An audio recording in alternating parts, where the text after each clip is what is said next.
नमस्कार दोस्तों, स्वागत है आपका सिंकोरी एजुकेशन यूट्यूब चैनल पे। मेरा नाम है अजय शर्मा और मैं यहाँ पे क्लास 12 की मैथमेटिक्स को ले रहा हूँ। तो यहाँ पे मैं आप पे बात करने वाले थे 3D में कुछ इंपॉर्टेंट क्वेश्चन जो है प्रीवियस क्लास में हमने किए थे। आज हम जो है कुछ और क्वेश्चंस को करने वाले हैं जिसमें हम और कॉन्सेप्ट्स को पढ़ेंगे कि किस तरीके से क्वेश्चंस को सॉल्व किया जाता है, किस तरीके के क्वेश्चंस आपको देखने को मिलते हैं, कैसी सी चीज़ें यहाँ पे क्या क्या नॉर्मल क्या होता है, आर वेक्टर क्या होता है, उसका डॉट प्रोडक्ट कैसे लिया जाता है, उन सब के बारे में बात हमने लास्ट क्लास में नॉर्मल फॉर्म में करी थी। हम आज थोड़ा आगे बढ़ेंगे और कुछ क्वेश्चंस को करने वाले हैं। तो जल्दी से जाके वीडियो को लाइक कर दीजिए, चैनल को सब्सक्राइब कर दीजिए और कमेंट सेक्शन में जाके कमेंट भी कर दीजिए। आइए हम स्टार्ट करते हैं बिना टाइम वेस्ट किए। तो आपके पास क्वेश्चन आपको दिख रहा होगा कि find the vector in Cartesian equation of the planes. ठीक है, यहाँ पे लिखा हुआ है that passes through the points 1, 0, -2 and the normal to the plane is i + j - k cap. ठीक है, अब आपको लिखना क्या है, वेक्टर और कार्टेशियन इक्वेशन आपको निकालनी है बेसिकली। अब आपको पता कैसे लगेगा कि ये कौन सा फॉर्म है, क्योंकि हमारे पास 5-6 फॉर्म्स हो चुकी हैं। 5-6 फॉर्म्स के फॉर्मूले भी मैंने बता दिया आपको कि वेक्टर फॉर्म क्या होता है, उसमें कार्टेशियन फॉर्म क्या होता है। तो यही हमें फाइंड आउट करना है। 3D में प्रॉब्लम बच्चों को यही आती है कि इसमें लगाएं क्या, ये कैसे पता लगेगा। तो आपसे पूछा गया that passes to the point, एक पॉइंट आपको दिया हुआ है and the normal to the planes is i + j - k cap. तो ऐसा कब होता है, जब आपको एक पॉइंट दिया हुआ हो तब आपका सेकंड वाला फॉर्म यूज होता है, नॉर्मल फॉर्म के जो बाद वाला है, जिसमें अपन परपेंडिकुलर देखते हैं और उसका फुट ऑफ द परपेंडिकुलर का जो एक पॉइंट दिया होता है x1, y1 और z1, वो यहाँ पे आपके पास गिवन है 1, 0 और -2। तो सेकंड वाले फॉर्म के लिए वेक्टर फॉर्म क्या होता है वो आपको पता होना चाहिए, इसलिए मैंने कहा था कि उस क्लास को जाके देख लो, बहुत इंपॉर्टेंट है। सारे मैंने जो चीजें हैं, सारे कॉन्सेप्ट जो है, की कॉन्सेप्ट जो है वो वहां पे मैंने कवर किए हैं। तो आप प्रीवियस क्लासेस में जाके उन चीजों को चेक कर लो। तो यहाँ पे आपको दिया हुआ है 1, 0, -2, यहाँ पे एक पॉइंट आपको दिया हुआ है और दिया हुआ है कि normal to the plane is i + j - k। तो यहाँ पे बेसिकली आपको करना क्या है, आपका जो वेक्टर फॉर्म है, सेकंड वाला जो फॉर्म है, उसको आप कैसे लिखेंगे, r - a का वेक्टर। ठीक है, और डॉट लेना है आपको किसके साथ, n के वेक्टर के साथ। तो ये किसके इक्वल आना चाहिए, 0 के इक्वल आना चाहिए। क्यों आना चाहिए, क्योंकि परपेंडिकुलर का डॉट क्या होता है हमारा, 0 ही होता है। यस और नो, ये नॉर्मल फॉर्म का वेक्टर है। यस और नो, आपको दिया हुआ है normal to the plane is i + j - k और a वेक्टर भी आपको दिया हुआ है। अगर मैं इसको मल्टीप्लाई कर दूं तो यहाँ पे क्या लिख सकता हूं मैं, r का डॉट आ गया मेरा n के साथ, आया कि नहीं आया, n वेक्टर के साथ, और माइनस यहाँ पे क्या आया, a का वेक्टर और n का वेक्टर। ठीक है, आ गया n का वेक्टर। आप स्मॉल लिखे या कैपिटल लिखे एक ही बात है, आप यहाँ पे भी स्मॉल लिख लें, जैसे कोई भी कंफ्यूजन आपको ना रहे। नॉर्मल का वेक्टर है n वेक्टर। ठीक है, उसका डॉट किसके साथ लिया गया है, r - a के साथ लिया गया है। और ये कौन सा फॉर्म है हमारा, सेकंड फॉर्म है, जिसके अंदर प्लेन से परपेंडिकुलर की बात करते हैं और एक पॉइंट की बात करते हैं, फुट ऑफ द परपेंडिकुलर की बात करते हैं। समझ में आया आपको ये क्वेश्चन किस तरीके से हमने पिक किया। अब यहाँ पे हमें देखना है कि i + j - k हमें दिया हुआ है और हमें फाइंड क्या करना है, हमें वेक्टर फॉर्म बताना है। तो वेक्टर फॉर्म का तो ये वाला फॉर्मूला है, और यहाँ पे दूसरा बताना है हमें कार्टेशियन फॉर्म, जो आपको पता है क्या होता है, a × x - x1 + b × y - y1 + c × z - z1। वो हमारे कार्टेशियन फॉर्म का फॉर्मूला होता है। तो कार्टेशियन फॉर्म का फॉर्मूला हम बाद में करेंगे, उससे पहले हमें ये फटाफट से वेक्टर फॉर्म जो है उसको फाइंड आउट करना है। अब यहाँ पे r वेक्टर तो आपका दिया हुआ है, आप इस फॉर्म में भी इस फॉर्मूले को लिख सकते हैं और चाहे तो उस फॉर्म में भी इसको लिख सकते हैं। r वेक्टर आपके पास है, a वेक्टर कैसे निकाला जाएगा, और n आपका दिया हुआ है, आपको नॉर्मल टू द प्लेन क्या दिया हुआ है, आपको i + j - k दिया हुआ है। आसान है, सिंपल है बहुत, आपको आसानी से समझ में आ रहा है। अब आपको देखना है कि a कैसे निकालें, क्योंकि यहाँ पे a आपका क्या होगा, ये वाला पार्ट जो है, ये क्या है आपका x1, y1 और z1। इसको अगर वेक्टर फॉर्म में लिखो तो क्या आएगा, i कैप। यहाँ पे जो है j कैप के लिए कोई भी कुछ नहीं, क्या है, 0 है, तो 0 × j कैप 0 ही हो जाएगा, तो उसको हम लेंगे नहीं। तो यहाँ पे क्या होगा, सीधा माइनस का 2k कैप। अब बहुत सारे बच्चे कंफ्यूज आते हैं कि ये क्या चीज है, ये i - 2k कैप है क्या। ये एक्चुअल में आपका है a वेक्टर। क्या है, a वेक्टर है। तो i - 2k कैप क्या हो गया, आपका a वेक्टर हो गया, जो यहाँ पे है a वेक्टर है, जिससे कि नॉर्मल पे परपेंडिकुलर खींचा जाता है, वो a वेक्टर है। ये आपको आसानी से समझना है। तो यहाँ पे आप देखिए r - a है, तो r - a कितना, r डॉट n है, मतलब इसको मैंने स्प्लिट कर दिया, r का n के साथ डॉट लिया, a का n के साथ डॉट लिया और बीच में माइनस लगा दिया। एक एक बात को अच्छे से समझते जाइए, कोई जल्दबाजी नहीं है, एक एक चीज को समझते जाइए। n वेक्टर क्या है मेरा, n है मेरा, r का जो डॉट लेना है मुझे किसके साथ लेना है, i cap plus j cap minus k cap. Yes और नो। आगे अगर बात करूं मैं, तो नेक्स्ट पार्ट में मुझे लेना है माइनस, इसको माइनस को उधर ले जाएं 0 के साइड पे, तो क्या हो जाएगा, इक्वल में आ जाएगा ये। यस और नो। तो a डॉट n क्या होगा मेरा, a डॉट n सेम ही हो जाएगा, बस यहाँ पे क्या आ जाएगा, i cap minus 2k cap. ठीक है, और किसके साथ आएगा ये मेरा, i cap plus j cap minus k cap के साथ। यस और नो। ठीक है, अब इसका डॉट लेना है हमें, क्योंकि सबके बीच में क्या है, डॉट ही तो है, तो सबके बीच में यहाँ पे डॉट आ गया। तो यहाँ पे अगर इसको सॉल्व करें आप, तो क्या होगा, ये होगा मेरा आर का डॉट ले रहा हूं मैं आई cap plus j cap minus k cap के साथ, तो क्या आ जाएगा मेरा एक्स प्लस वन का आई कैप, क्योंकि आपको पता है आर का वेक्टर क्या होता है मेरा, आर जो वेक्टर होता है वो मेरा होता है, क्या होता है r vector x i cap plus y j cap plus z k cap ही तो होता है, यस और नो। अगर आप चाहें तो इसको यहां तक भी छोड़ सकते हैं, सीधा नॉर्मल फॉर्म में लिखना है अगर, तो आप क्या लिखेंगे R dot i cap plus j cap minus k cap, yes और नो। और सीधा आपने यहाँ पे लिख दिया। इसका डॉट प्रोडक्ट कैसे लेंगे, 1 को 1 से मल्टीप्लाई किया तो 1 इंटू 1 आ गया, ठीक है, प्लस आपने 0 से, यहाँ पे कुछ नहीं है तो 0 इंटू 1 क्या होगा, ये भी 0 हो जाएगा, तो दूसरा वाला जे कैप वाला 0 हो गया। डॉट निकाल रहा हूं मैं जो वेक्टर में मैंने आपको बताया था, और -2 इंटू क्या हो जाएगा -1। तो यहाँ पे अगर इसको सॉल्व किया जाए तो 1 और ये 0 है, और ये कितना आ गया प्लस का 2, -2 इंटू -1 कितना हो गया प्लस का 2। तो यहाँ पे अगर आप देखें तो 1 + 2 कितना आ गया आपका 3 आ गया। तो आप यहाँ पे देखेंगे r vector dot i cap plus j cap minus k cap, ये कितना आ गया आपका 3 आ गया। और यही आपकी क्या है, यही दोस्तों आपकी वेक्टर फॉर्म है। चेक कर लो, वेक्टर फॉर्म आ चुकी है आपकी, फटाफट से चेक कर लो। ये यही आपका आंसर होगा कि आर का डॉट किसके साथ आया, आई cap plus j cap minus k cap equal to 3 आ गया आपका। तो यही आपका क्या है, ये वाला जो पार्ट है आपका वेक्टर फॉर्म हो गया। अब आपसे बोला गया कि कार्टेशियन फॉर्म भी लिखना है, तो फटाफट से इसको पहले एक बार नोट डाउन कर लीजिए, उसके बाद कार्टेशियन फॉर्म को भी बता देता हूं मैं आपको। तो ये आपका पार्ट हुआ आपका वेक्टर फॉर्म का। अब चेक कर लेते हैं एक बार कार्टेशियन फॉर्म को, ठीक है। तो यहाँ पे फटाफट से कार्टेशियन फॉर्म को भी देख लेते हैं। अब आपको पता है क्या आंसर आया था आपका, वापस से लिख देता हूं आपके लिए कि आर का जो वेक्टर है आपका, आर का जो वेक्टर है दोस्तों उसको डिस्कस कर लेते हैं एक मिनट। आर का जो वेक्टर है वो क्या आया आपका, आर वेक्टर किसके साथ आया, आई cap plus j cap minus k cap, और किसके इक्वल था ये 3 के इक्वल था। ये आपका क्या हुआ, ये आपका सिंपली हो गया वेक्टर फॉर्म। अब आपको लिखना है कार्टेशियन फॉर्म। कार्टेशियन फॉर्म का फॉर्मूला क्या होता है दोस्तों, जो कार्टेशियन फॉर्म होती है हमारी उसका फॉर्मूला होता है a into x minus x1 plus b y minus y1 plus c z minus z1 equal to क्या आ गया आपका, z माइनस z1 है इक्वल टू क्या आ गया आपका 0 आ गया, यस और नो।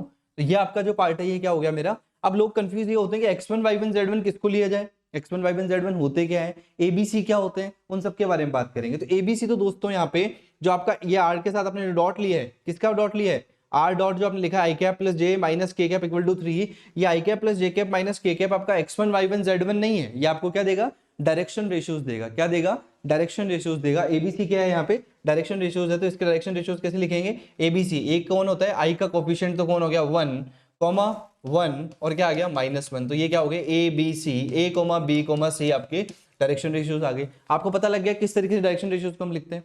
आगे देखिएगा, आगे देखें यहाँ पे तो 1 और -1 0 -2 का क्या रोल रहेगा इसके अंदर, वो भी चेक कर लो एक बार। तो ये होगा हमारा x1, ये होगा y1 और ये क्या होगा z1। समझ में आया, बस जाके पुट करना है हमें वैल्यू को। तो 1 इंटू एक्स माइनस x1 कितना है मेरा 1, और यहाँ पे देखें प्लस b कितना है मेरा 1, और y माइनस y1 कितना हो गया, y1 है मेरे यहाँ पे 0, तो यहाँ पे आ गया प्लस c कितना है मेरा -1, तो ये -1 लिखा, और z माइनस z1 कितना हो गया, यहाँ पे लिखा आपने z1 का वैल्यू कितना है -2, तो z माइनस क्या आ गया आपका 2 आ गया इक्वल टू 0, यस और नो।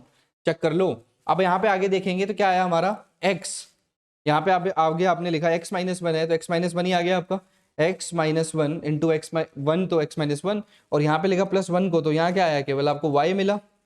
इधर वाले पार्ट में देखिए माइनस का आपको मिल गया z, और प्लस का क्या मिल गया आपको 2 मिल गया इक्वल टू क्या आ गया आपका 0, यस और नो। अगर -1 और +2 की बात करूं तो क्या आ जाएगा आपका, -1 और +2 की बात करूं यहाँ पे x माइनस x1 है, तो x1 यहाँ पे क्या आ जाएगा x plus y minus z, और ये -2 भी तो चला जाएगा और ये भी तो चला जाएगा, तो कितना बन जाएगा आपका, ये यहाँ पे बेसिकली -1 और ये -2 है, और यहाँ पे -2 ऑलरेडी था, तो ये कितना हो जाएगा +2 होगा।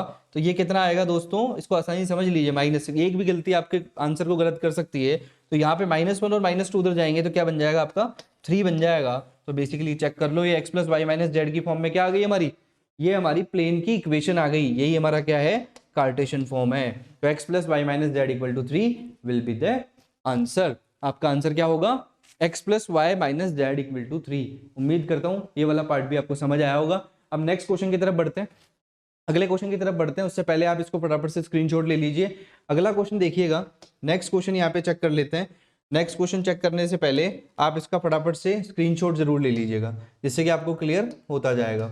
नेक्स्ट क्वेश्चन देखिए, find the vector in the Cartesian equation of the plane, आपको दिया हुआ है और साथ में आपको क्या बोला गया है, आपको बोला गया है यहाँ पे कि which passes through the point 5 2 -4 and perpendicular to the line with direction ratios 2 3 -1। ठीक है, अब आपको बोला क्या गया है, आपको वेक्टर और कार्टेशियन इक्वेशन निकालनी है इसमें भी, 22 वाले पार्ट में भी। ठीक है, अब आप निकालेंगे कैसे, आप वेक्टर इक्वेशन निकालिए सबसे पहले, कैसे कैसे इसको सॉल्व करेंगे वो हम देख लेते हैं। आपको सब कुछ गिवन है यहाँ पे, जल्दी से चेक करो।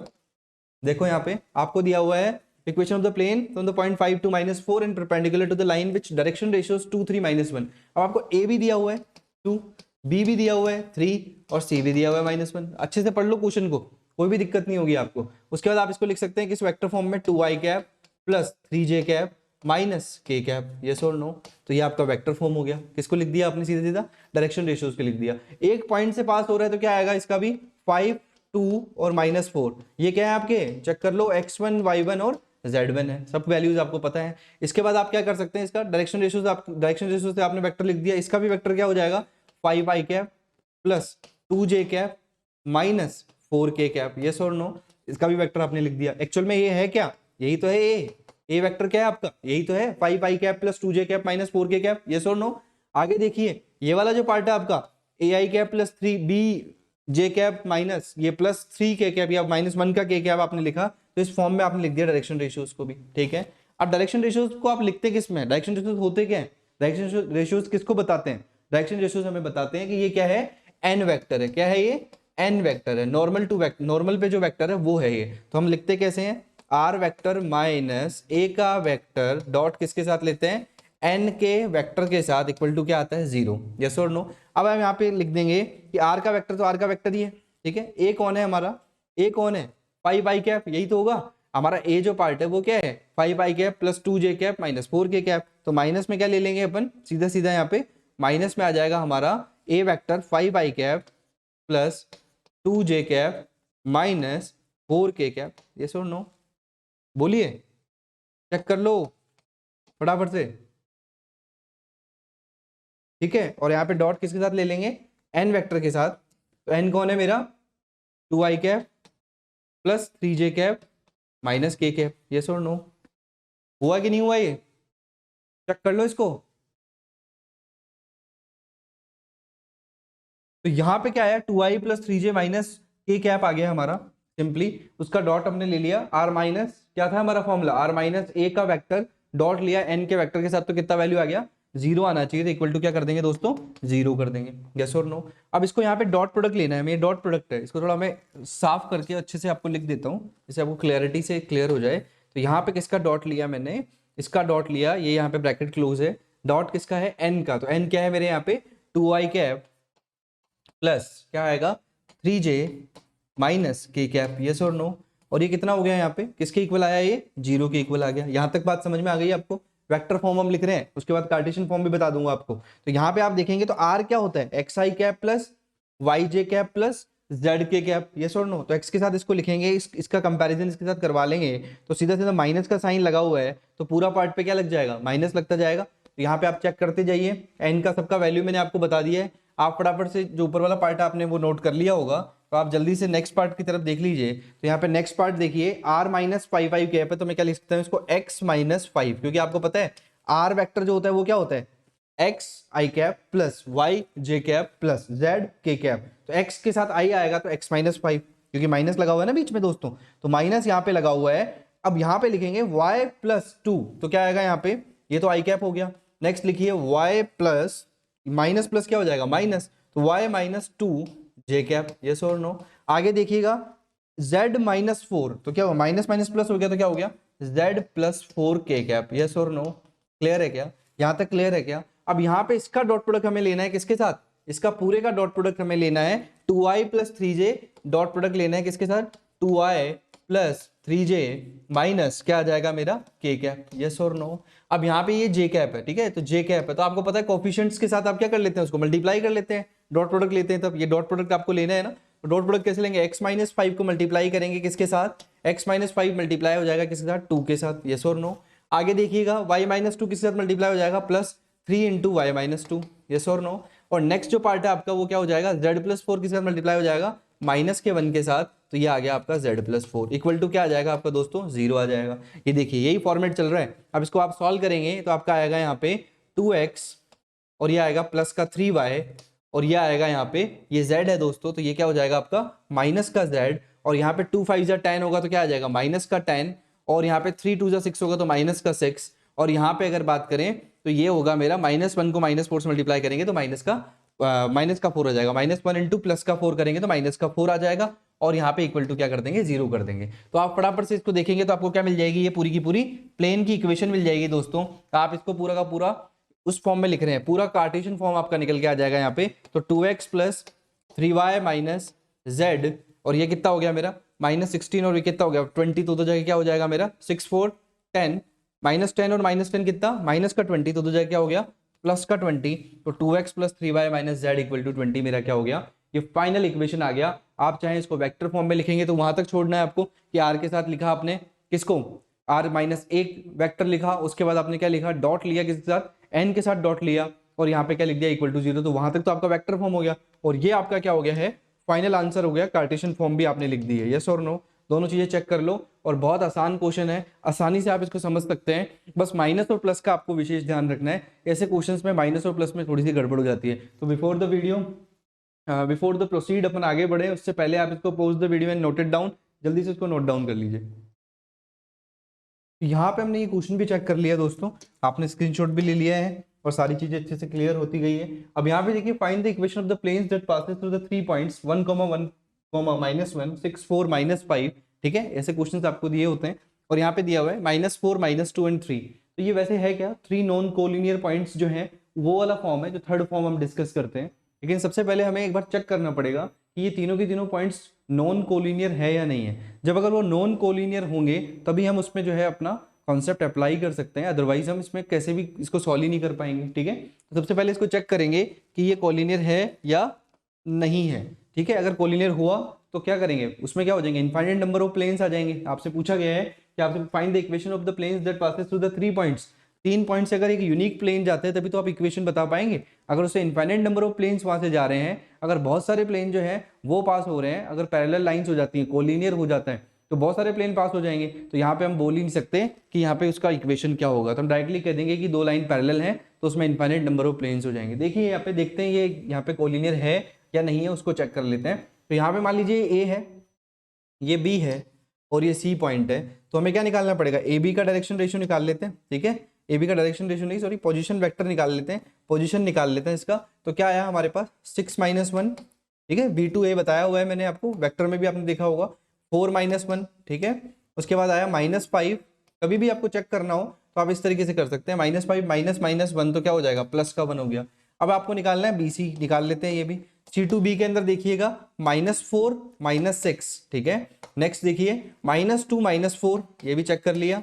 इसके बाद आगे देखिएगा 3 -5 तो क्या हो गया 3 + 5, तो ये भी आ गया आपका। तो आपने BC भी निकाल लिया। अब B भी यहाँ पे क्या है कॉमन पॉइंट है। अगर यहाँ पे A1/A2 इक्वल टू हो जाए B1/B2 और इक्वल हो जाए C1/C2, ये अपने बहुत छोटी क्लासेस के अंदर पढ़ा था, हमने देखा था यहाँ पे 10th क्लास के अंदर कि पैरेलल लाइंस के लिए क्या होता है, तीनों को इक्वल होना पड़ता है। अगर ये तीनों इक्वल होगी तो क्या हो जाएगा पैरेलल हो जाएंगे, और यहाँ पे B जो है एक कॉमन पॉइंट भी आ जाएगा, तो हम बोल देंगे कि ABC क्या है कोलिनियर है। और अगर ये इक्वल नहीं होती है तो क्या है नॉन कोलिनियर है, हम आगे उसको सॉल्व करेंगे। तो चलिए यहाँ पे देखिए, अब यहाँ पे इसको सॉल्व करें अगर, तो इसका यहाँ पे आया 6 -1 कितना हो गया 5, और ये आया 4 -1 कितना हो गया मेरा 3, -5 + 1 कितना हो गया यहाँ पे -4। यस और नो, इसको चेक करेंगे आगे, तो यहाँ पे आया हमारा 5 + 3 कितना हो गया 8, या -4 -6 कितना हो गया -10, और -2 -4 कितना हो गया -6। अब इसको A1/A2 B1/B2 C1/C2 में रखेंगे तो चेक करेंगे 5/10 इक्वल टू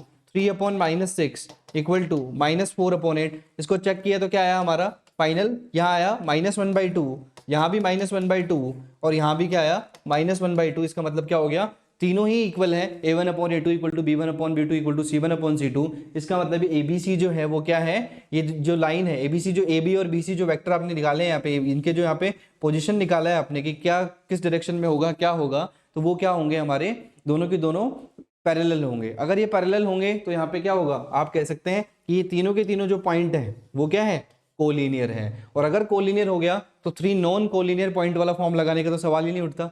तो अगर कोई भी चीज अगर कोलिनियर हो जाती है, अगर कोई भी बातें ABC तीनों पॉइंट यहाँ पे कोलिनियर है, एक ही लाइन एक ही चीज में पैरेलल हैं, तो यहाँ पे क्या होंगे इनफाइनाइट नंबर ऑफ प्लेन्स होंगे, इसलिए हम यहाँ पे एक पर्टिकुलर यूनिक इक्वेशन नहीं निकाल सकते। तो यहाँ पे आंसर क्या हो जाएगा हमारा, इनफाइनाइट नंबर ऑफ प्लेन्स। क्या हो जाएगा, इनफाइनाइट नंबर ऑफ प्लेन्स। समझ में आया होगा आपको। ये क्वेश्चन बहुत आसान लगता है, लेकिन वहां जाके जो है हम इस कॉन्सेप्ट को ही भूल जाते हैं। तो इनफाइनाइट नंबर ऑफ प्लेन्स जो है वो होगा हमारा। तो नेक्स्ट क्वेश्चन की तरफ बढ़ते हैं, उससे पहले आप इसका फटाफट से एक बार स्क्रीनशॉट ले लीजिए। तो यहाँ पे नेक्स्ट क्वेश्चन देखिएगा। नेक्स्ट क्वेश्चन है हमारा, नेक्स्ट पार्ट की तरफ बढ़ते हैं। 24th क्वेश्चन कह रहा है कि in the following cases find the coordinates of the foot of the perpendicular drawn from the origin. अगर आपको ओरिजिन से यहाँ पे परपेंडिकुलर जो है वो ड्रॉ करना है, तो ओरिजिन के कोऑर्डिनेट्स क्या होते हैं दोस्तों, 0 0 0, यस और नो, 0 0 0, यस और नो। अब आपसे पूछा गया है कि इन द फॉलोइंग केसेस आपको बताना क्या है, आपको कोऑर्डिनेट्स बताने of the foot of the perpendicular के, ठीक है, आपको फुट ऑफ द परपेंडिकुलर के कोऑर्डिनेट्स बताने हैं। तो इसको चेक करते हैं इस क्वेश्चन को एक बार। उससे पहले एक बार आप फटाफट से इस क्वेश्चन को रीड कर लीजिए, उसके बाद हम डिस्कस करते हैं। तो यहाँ पे आपने देखा कि यहाँ पे क्या है हमारा 0 0 0 है, आपने इसको चेक किया, ये क्या है हमारा, यहाँ पे आपने देखा ये लिखा हुआ है find the coordinates of the foot of the perpendicular drawn from the origin. तो ये ओरिजिन पॉइंट है। आपको सबसे पहले क्या लिखना पड़ेगा, ओरिजिन से परपेंडिकुलर का आपको इक्वेशन लिखना पड़ेगा। लाइन का इक्वेशन आप जब तक नहीं लिखेंगे तब तक कैसे बताएंगे। तो आपको रेशियोज भी पता होने चाहिए। तो आप रेशियोज यहाँ से फाइंड आउट कर सकते हैं। ए का वैल्यू तो यहाँ पे 0 है क्योंकि एक्स यहाँ पे है नहीं, बी का वैल्यू क्या है यहाँ पे 3, और सी का वैल्यू क्या है दोस्तों यहाँ पे 4, यस और नो। तो ये आपको पता होनी चाहिए डायरेक्शन रेशियोज कैसे निकाले जाते हैं प्लेन से। जो भी आपके कोफिशिएंट होते हैं एक्स वाई जेड के, उसी को आपको एबीसी लिखना पड़ता है, ठीक है। चलिए, तो यहाँ पे आप चेक करेंगे, आपको एक पता है लाइन की इक्वेशन आपने पढ़ी थी कि x माइनस x1 अपॉन क्या होता है a, y minus y1 upon क्या होता है b, और z माइनस z1 अपॉन क्या होता है c, और ये किसके इक्वल होता है, कोई भी कोफिशिएंट ले लो, लैम्डा ले लिया आपने, ठीक है। तो यहाँ पे लैम्डा के इक्वल हो गया है। x1 y1 z1 क्या है आपका, ये क्या है, ओरिजिन से जा रहा है, तो क्या होगा x1 y1 z1 वहां पे आप 0 लिख देंगे, तो x minus 0 upon direction ratio क्या है आपका, वो भी 0 है, और दूसरा पार्ट है y माइनस y1, तो y माइनस 0 अपॉन क्या आ जाएगा आपका, b पार्ट क्या है आपका 3, तो यहाँ पे b जो है वो लिख दिया आपने डायरेक्शन रेशियो। उसके बाद यहाँ पे c जो है डायरेक्शन रेशियो क्या है आपका 4 इक्वल टू लैम्डा, और z माइनस बी क्या आ जाएगा 0। इस तरीके से आपको फुट ऑफ द परपेंडिकुलर से आपको इक्वेशन ऑफ द लाइन लिखना पड़ेगा। इक्वेशन ऑफ द लाइन लिखने के बाद हम उसमें सेटिस्फाई करवाएंगे, तब जाके हमारे जो फुट ऑफ द परपेंडिकुलर वाले जो कोऑर्डिनेट्स है वो हमें यहाँ पे मिलेंगे,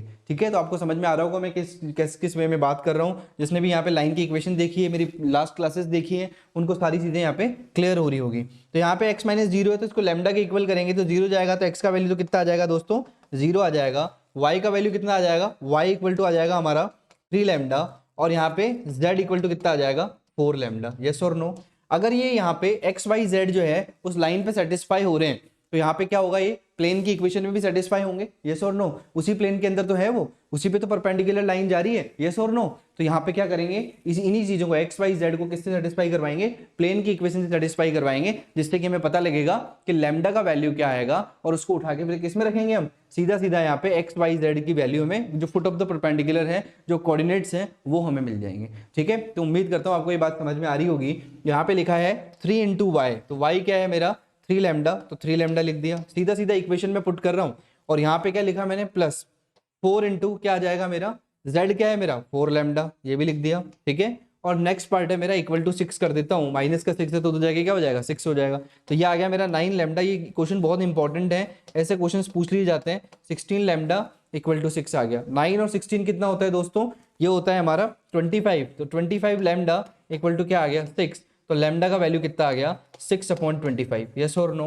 तो ये आपने कोफिशिएंट फाइंड कर लिया, लैम्डा इक्वल टू 6/25, क्लियर है। तो यहाँ पे अगर आप एक बार आपके पास लैम्डा की वैल्यू आ गई 6/25, अब क्या करेंगे आप, किस तरीके से बताएंगे कि क्या चीजें हैं क्या नहीं है। आप क्या करेंगे, बेसिकली उनको 6 अपॉन जो आपका आया है 25, उसको किससे मल्टीप्लाई कर देंगे, डायरेक्शन रेशियोज के साथ मल्टीप्लाई कर देंगे, तो आपका क्या आ जाएगा, सीधा सीधा फुट ऑफ द परपेंडिकुलर आ जाएगा। ऐसे इस तरीके से इन क्वेश्चंस को किया जाता है। तो आप यहाँ पे लैम्डा की वैल्यू 6/25 आ गई, आप उठा के इन सारी वैल्यूज को कहाँ पे पुट कर सकते हैं, एक्स वाई और जेड में पुट कर सकते हैं। एक्स कोऑर्डिनेट, वाई कोऑर्डिनेट और जेड कोऑर्डिनेट भी आपको मिल जाएगा। चाहे तो आप डायरेक्शन रेशियो से मल्टीप्लाई कर दो, चाहे आप इससे मल्टीप्लाई कर दो, एक ही बात है। तो यहाँ पे एक्स का वैल्यू क्या आएगा, जब 0 से टकराएगा 0 ही बन जाएगा। तो यहाँ पे लैम्डा जैसे ही यहाँ पे रखूंगा, तो एक्स का वैल्यू तो हमेशा क्या रहने वाला है 0 ही रहने वाला है, यस और नो। वाई की जगह 3 इंटू लैम्डा, तो लैम्डा रखा 6/25, तो कितना हो गया 18/25, यस और नो। और नेक्स्ट पार्ट जो है मेरा z इक्वल टू 4 लैम्डा, तो कितना हो गया 6 4 जा 24/25। तो यहाँ पे मेरे को क्या मिल गया, x, y और z मिल गया। और यही मेरे से पूछा गया था कि find the coordinates of the foot of the perpendicular drawn from the origin. तो इस तरीके से इन क्वेश्चंस को किया जाता है। फटाफट से इसको फटाफट से इसको पोस्ट करके और फटाफट से इसका स्क्रीनशॉट ले लीजिए और पूरे कॉन्सेप्ट को अच्छे से समझ जाइए। ये क्वेश्चन आपने देखा, इसका स्क्रीनशॉट भी आपने ले लिया होगा। अब यहाँ पे नेक्स्ट क्वेश्चन की बात कर लेते हैं। अगला क्वेश्चन जो है आपका वो दिया हुआ है कि find the Cartesian equation of the following planes. अगर आपको इस तरीके का क्वेश्चन दिया जाए जिसमें आपको वेक्टर फॉर्म दे दे और आपको कार्टेशियन फॉर्म में निकालना हो, तो ऐसे क्वेश्चन भी बेसिकली 1 या 2 नंबर में आपसे पूछ लिए जाते हैं। तो जल्दी से ऐसे क्वेश्चंस को भी चेक कर लेते हैं फटाफट से। इस क्वेश्चन को यहाँ पे हम देखेंगे तो क्या आएगा हमारा, वो चेक लेते हैं फटाफट से। तो यहाँ पे आया आर का डॉट लिया आपने 2i + 3j - 4k के साथ, यस और नो। आपने आर का डॉट ले लिया। अब यहाँ पे इक्वल टू क्या दिया हुआ है, 1 दिया हुआ है। तो ये फॉर्म कौन सी है हमारी, वेक्टर फॉर्म है। अब वेक्टर फॉर्म से कहाँ जाना है हमें, वेक्टर फॉर्म से हमें निकालना है कार्टेशियन फॉर्म। बिल्कुल निकाल सकते हैं। आर वेक्टर क्या है हमारा, xi कैप, हमेशा ध्यान रखना ये चीज, हमेशा नोट कर लो इसको, xi cap + yj cap + zk cap जो होता है हमारा, k कैप होता है, वो क्या होता है हमारा, आर वेक्टर होता है। ठीक है, इसका डॉट लिया हमने इसके साथ 2i + 3j - 4k के साथ। तो यहाँ पे देखो ये x है, ये भी यहाँ पे i का कोफिशिएंट है, ये भी i का कोफिशिएंट है। क्या हो जाएगा, x प्लस क्या हो जाएगा, बीच में डॉट है तो यहाँ पे क्या हो जाएगा 2x हो जाएगा, यस और नो। डॉट ले रहे हो ना आप इसका, r का डॉट किसके साथ ले रहे हो आप यहाँ पे डॉट ले रहे हो 2i कैप + 3j, ठीक है, -4k कैप के साथ क्या लिया आपने, डॉट लिया। आप डॉट कैसे लेते हैं आपको पता है, 2 को x से मल्टीप्लाई किया प्लस 3 को किससे किया, y के साथ मल्टीप्लाई किया, -4 को किसके साथ मल्टीप्लाई किया, z के साथ मल्टीप्लाई किया। तो क्या आ गया -4z, और क्या आएगा आपका इक्वल टू, मैंने तो उसको इधर ले आया, -1 हो गया इक्वल टू 0। तो ये आपकी सीधी सीधी क्या हो गई, कार्टेशियन फॉर्म आ गई दोस्तों। यही आपका आंसर होगा। इस तरीके से क्वेश्चंस को कर लेते हैं, आपको इजीली आपको समझ में आ जाना चाहिए कि ये क्या हो रहा है। इसका भी फटाफट से स्क्रीनशॉट ले लीजिए। नेक्स्ट क्वेश्चन की तरफ बढ़ते हैं। नेक्स्ट क्वेश्चन की तरफ बढ़ते हैं। एक बार इसका स्क्रीनशॉट आपने ले लिया होगा, बहुत आसान क्वेश्चन है, लेकिन वहां जाके थोड़ा कंफ्यूजन हो जाता है कि किस तरीके से इसको सॉल्व करें, वेक्टर फॉर्म से कार्टेशियन फॉर्म कैसे निकालें, तो ये आपको पता होना चाहिए। नेक्स्ट क्वेश्चन देखिए कि find the vector equation of the plane passing through the points R 2 5 -3 and -2 -3 5, और आगे दिया हुआ है 5 3 -1। ऐसे क्वेश्चंस को कैसे किया जाता है आपको ये पता होना चाहिए। तो इसको देखिए यहाँ पे चेक करते हैं। यहाँ पे 3 पॉइंट दिया हुआ आपको, 3 नॉन कोलिनियर पॉइंट्स वाला फॉर्म जो है हमारा, थर्ड फॉर्म जो है वो तीसरा फॉर्म यहाँ पे आ गया है। तो 3 नॉन कोलिनियर फॉर्म्स के लिए हमें क्या लिखनी है, वेक्टर की इक्वेशन लिखनी है। तो वेक्टर इक्वेशन कैसे लिखते हैं वो आपको पता होना चाहिए कि वेक्टर इक्वेशन किस तरीके से लिखा जाता है। आप वेक्टर इक्वेशन के अंदर अगर देखें तो वेक्टर इक्वेशन यहाँ पे है हमारा, इसका यहाँ पे 3 नॉन कोलिनियर पॉइंट्स के लिए हमारा वेक्टर इक्वेशन क्या होगा। आप सबसे पहले क्रॉस लेते हैं, आपको याद करने का तरीका भी बताया था। b - a का क्रॉस किसके साथ लिया आपने, c - a के साथ, यस और नो, लिया कि नहीं लिया। अब यहाँ पे a b c क्या है वो भी लिख लीजिए पहले। a वेक्टर है आपका, ये वाला पार्ट, इसको लिख दीजिए वेक्टर फॉर्म में, 2i cap + 5j cap - 3k cap, yes और नो। आगे देखिएगा आपको दिया हुआ है s वाला पार्ट जो है, ये वाला पॉइंट जो है ये क्या होगा आपका, b वेक्टर होगा। ये क्या हो गया, माइनस का 2i कैप प्लस क्या होगा, माइनस का 3i कैप। यहाँ पे आगे देखेंगे, यहाँ पे आ जाएगा +5 का k कैप, हो गया ये पार्ट। आगे देखिए c वेक्टर है आपका, वो दिया हुआ है 5 3 -3। तो इसको किस फॉर्म में लिखना है अपने को, वेक्टर फॉर्म में लिखना है इस पॉइंट को। तो ये लिख देंगे 5i कैप + 3j कैप, ठीक है, ये j कैप है हमारा, j कैप। यहाँ पे आ गया हमारा -3k कैप, ठीक है। तो इसको हमने क्या लिख दिया, तीनों पॉइंट्स हमारे पास आ गई a b और c, उसको हमने इस फॉर्म में लिख दिया। अब इसका वेक्टर फॉर्म कैसे निकालते हैं, पहले तो इनका क्रॉस लेते हैं, और डॉट किसके साथ लिया जाता है दोस्तों, r वेक्टर का डॉट लिया जाता है माइनस का a वेक्टर के साथ। तो हमारा क्या आ जाता है, ये पूरा का पूरा 3 नॉन कोलिनियर पॉइंट्स की जो बात हो रही है, 3 नॉन कोलिनियर पॉइंट्स वाला जो वेक्टर फॉर्म है वो आ जाता है। फटाफट से इसको चेक कर लो एक बार जल्दी से, और इसको सारी फॉर्म को आपको उठा के किस में रखना है, इस वेक्टर फॉर्म में रखना है, जिससे कि आपका आंसर आ जाए। बस सिंपली आपको क्या करना है, एबीसी की वैल्यूज को पुट करना है, एबीसी की वैल्यूज को रख के और इसका आंसर निकाल लेना है। इक्वल टू क्या होगा, ये 0 होगा हमारा। तो एबीसी की वैल्यूज को क्या रखना है, ए वेक्टर रखा आपने यहाँ पे, बी का वेक्टर रखा आपने यहाँ पे, सी वेक्टर आपने उठा के रखा यहाँ पे, ए वेक्टर वापस से यहाँ रखा, और सबको सॉल्व किया। और आपको सीधा सीधा केवल वेक्टर इक्वेशन बताना है, तो आपको ज्यादा सॉल्व नहीं करना है, आर को भी सॉल्व नहीं करना है। आर के साथ किसको रखना है, केवल ए को रखना है एक बार, 2i + 5j माइनस आपको क्या रखना है 3 का k कैप। तो आप सीधा इस इक्वेशन में रखेंगे तो सीधा आपका क्या आ जाएगा, वेक्टर इक्वेशन आ जाएगा, वही आपका आंसर होगा। तो उम्मीद करता हूं कि आपको ये वाली बात जो है अच्छे से समझ आई होगी, अच्छे से क्लियर हुआ होगा आपको कि कैसे हम यहाँ पे क्वेश्चंस को करते हैं, कि 3 नॉन कॉलिनियर पॉइंट्स होते हैं, उनको कैसे सॉल्व किया जाता है। यहाँ पे नॉर्मल फॉर्म की बात करी थी हमने, यहाँ पे आगे हमने बात किया कि किस तरीके से परपेंडिकुलर, जो foot of the perpendicular question generally बार बार आ रहा है एग्जाम्स में, वो कैसे किया जाता है, कैसे कोऑर्डिनेट्स को निकाला जाता है, उन सब का डिस्कशन हमने यहाँ पे किया। तो दोस्तों मिलते हैं फिर नेक्स्ट क्लास में। तब तक के लिए आप फटाफट से 3D को रिवाइज कर लीजिए और नए क्वेश्चन के साथ मैं आपको मिलूंगा और नई बातें करूंगा कि 3D में और क्वेश्चन जो है हम लेने वाले हैं नेक्स्ट क्लास में। उसके बाद हमारा लीनियर प्रोग्रामिंग जो है वो स्टार्ट हो जाएगा नेक्स्ट चैप्टर। तो हमारे साथ बने रहिए, मिलते हैं नेक्स्ट क्लास में। Next class will be on the same channel, same place, on the same time. Till then, signing of.